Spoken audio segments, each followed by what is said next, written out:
Hi, today we have Elizabeth Yates as our guest, and we're so excited to have you here. First of all, thank you so much for joining in our conversation. I'm a great fan of your content, of you, and of your style and your skills and your abilities as a hairstylist. Oh, You are a real life Rapunzel. How do you manage to keep your hair in such a beautiful state? They're so long. How long is your hair? And what's your trick and secret of your hair care? Yeah, show us. It's incredible. Oh my It's goodness. about hip length, I would say. Wow. It's a little bit longer than hip length. Wow. Basically, my main thing is to oil it. Oh, it's so pretty to oil. I really am a strong believer in just keeping the ends healthy. So oiling on at least every other daily basis, and then just a good shampoo and a good conditioner. Do you blow? Very rarely. I don't use a lot of heat on my hair. I try not to use heat. So it's mostly just when I do curl it, I a lot of times will use like the heatless curl method. And when I do use heat, I just make sure that I use a heat protectant, especially in the front and also on the ends. How often do you wash your hair? It depends on what style I'm doing. If I do like a big crazy style, I like to do a really creative one, then I'll usually wash it like right after, just to make sure it doesn't get damaged. Because sometimes if I do use heat, I want to make sure that I wash it, or I will oil it just to make sure that. So it depends every 2 to 3 days. It is often said that the shoemaker is without the shoes. You have an incredible hair, and you do make incredible styles. How did you become a hairstylist? And So- what has drawn you to it? And where do you mostly work? So I work from home, but I became just a self-taught hairstylist. I just fell in love with the big, beautiful, especially like the very exotic hairstyles. So a lot of times I'll go on Google. I'm really fascinated by especially older hairstyles from different countries from way back. So it just very intriguing to me how a lot of the women from the 1800s got all that hair up in those big styles, and just various styles throughout, just ancient styles. It's just always been very fascinating to me. So a lot of times I'll Google hairstyles that were from way back, and then I'll recreate it a little bit more modern or just a little bit more wearable. That's where I get my inspiration. And you model your own styles. Yes, it's just easier to have because I'm always with, it's always me. And now my daughter, she's become to be able to like styles as well. So it's either me or my daughter, and whoever will be my model. I wanted to ask you, how do you manage your time? Because you create so much beautiful content, and we know you have 2 kiddos. Yes. So how do you do that? I get up very early or stay up very late. On the days that I do the style, I'm like, okay, 4 a.m., here we go. 4 a.m. Yeah, I like to get up very early and just try to brainstorm usually at night after the kids are in bed. And then I'll write down all the content and just get inspiration from the internet, or just sometimes I'll just see something and just get inspiration from that. So I'll write it down, or a hairstyle will just come to me. So I'll write it down so I don't forget. And then I will recreate it whenever I can in the mornings. And you've been involving your daughter in your content more and more. Does she like it? Yes, she does. There was a little time last year where she was like, I don't really want to, but now she's 10 now. She's becoming more into as growing up already on me. And so she's really starting to enjoy just this back to school hairstyles. She's in gymnastics. So I want to do like gymnastics hairstyles because the Frenchies are the only thing that doesn't give her a headache. Because I'll do like a big braid because that's the only way. Otherwise, she's like, Mommy, it's going to fall down. So I'll do the braids on her to try to keep it up from falling down during her gymnastics moves. So now does she ask you, like, does she create her own styles in her head and like asks you to recreate them? She's gotten to where, she'll be like, Mommy, I've made up this hairstyle, and she'll try and do it on herself now. And she'll bring me a style that she likes, and it's usually a lot more modern than me. She loves modern hairstyles, which I love. And she'll say, Mommy, I love this hairstyle, so can you please do this one on me? So how did you get into styling hair? I was when I was very young, my dad liked all of us have very long hair. So it was kind of like I was the one that loved doing it. So I was young and I was the only one. A lot of my other sisters, I have 3 sisters, they couldn't really do hair, so I would do their hair. So I just started becoming very creative. And then there was a woman that I met that she said, I want to do your hair. And it's very, she wanted to do this Victorian style on me.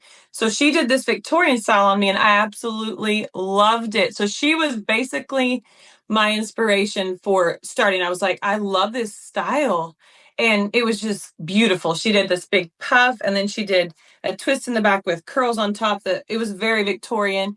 And that's pretty much where I got into hairstyles, was because of her. So do you work on other people creating old school styles as well, or you work with whatever requests they have?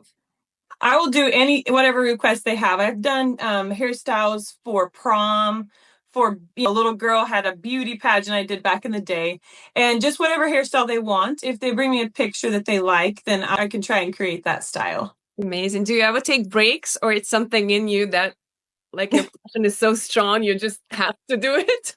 It's kind of like that. I love it so much. I find sometimes I have more styles than I have time for. I would love to do even more, but of course, you know how it is when you have a little one. And so basically I just love it. It's really a very creative outlet for me. It's very relaxing to create the styles, and it just gives me such joy. What is the hardest thing you've ever done in hairstyling? Hardest thing I've ever done was try to find time to create hairstyles with a baby and newborn, and that was probably the hardest thing I've ever done. It's finding time for that. How old is your son now? 3. He's 3 now, so he's a little bit easier. I can maybe give him a show to watch sometimes if I do simpler styles, and he'll sit there for a little bit. Does he like playing with your tools, your brushes, maybe your ties or ribbons? Oh yeah, he'll get in there and he'll try to put headbands on, or he'll say, "Mommy." Now he's gotten to where he wants to brush my hair, which I have to make sure it's brushed out, or you don't want a 3. He loves to play with all my things. Yes, he likes to grab the by Frenchies too. I've seen him do that before. Do you consult other women on how to care for their hair? Sometimes I do on my Instagram. If they ask me, I'll tell them mostly, it's very basic, I think. Just make sure you oil your hair at the ends, and use a good, make sure your hair's protected. That's really important, I think. And that's my advice for women, usually when they ask me. What's your, if you don't mind sharing, what's sure. story? What's your background? How did you grow up? Where were you born? And your values? Sure. I was born in Chico, California, and grew up then we moved when I was a year old, so I don't remember. When I was a year old, we moved to Roanoke, Virginia, and lived there for 10 years. And then then we moved to Oklahoma. So my base was in Oklahoma. And so, yeah, that's how I grew up. I grew up very strict religious. So we were basically, that's where the long hair came in. My dad loved us to, his advice was he wanted us to have long hair. And I was raised Christian. And that's how I was raised. Very strict, no makeup, no earrings. It was very different, very, very different. So yeah. What does your husband think about your passion and about your Instagram presence and about your work?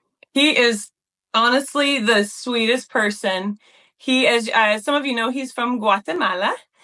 And we met he was doing a job in Oklahoma, and he was actually planning to leave and go back to Guatemala.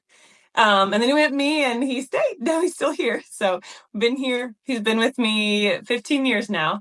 But he absolutely loves what I do. He's always pushed me and said, "You can do it. You're the best." He'll tell me every day, "You're the best."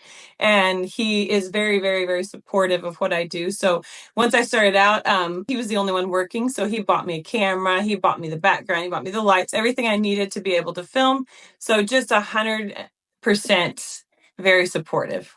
So beautiful to hear, and your family is so beautiful. Thank you so much. Also, glow that you have. Oh, thank you. Thank you. I try to get my husband on camera on board, but he's a bit camera shy, so I've got him in a few videos. But yes, thank you. And if you don't mind, I would like to ask you how your mom is doing. My mom is doing so well. She's so positive.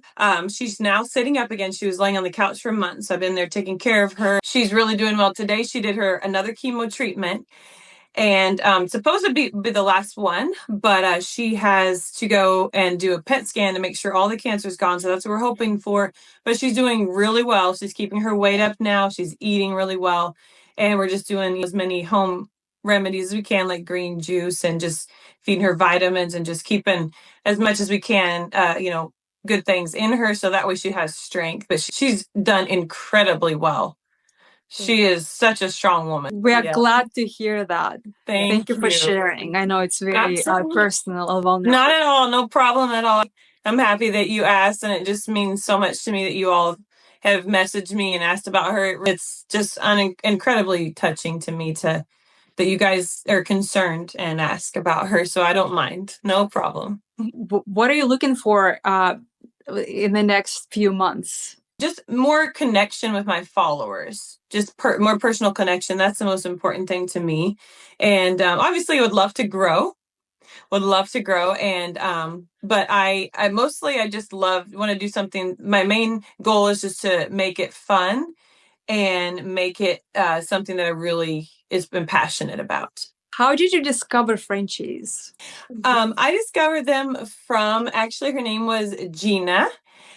And the Easy Updo extensions, she actually introduced me to you all. And that's how I found you all. We are very happy about our collaboration because we love the styles. And, we realized that Frenchies were made perfectly just, for styles just like you. Yes. And honestly, whenever I was a teenager, I would do these elaborate hairstyles and it would always give me a headache. And when I found by Frenchies, I was like, these are the first pins that I found that don't give me a headache. Like I don't get a headache when I use them. And they also don't come out like, you'd always have these horns everywhere. Sometimes you'd be like, oh no, like pushing it back in. And I'll send you all some old pictures of when I was like 15 or something. And I had this big hairstyle. And I remember like the pins would just be shooting out. Oh, the little bobby pins back in the day. Very, very great pins. And I'm honored to be part of you all and to help share them. You're welcome. I'm so happy to know that we're useful. Very, yes. And the sticks are amazing as well. I like that they're the same style, that they don't fall out, and they're great. They're great. Well, thank you for your time. I thought it was a very fun conversation. We really enjoyed connecting with you, and we got to know you better.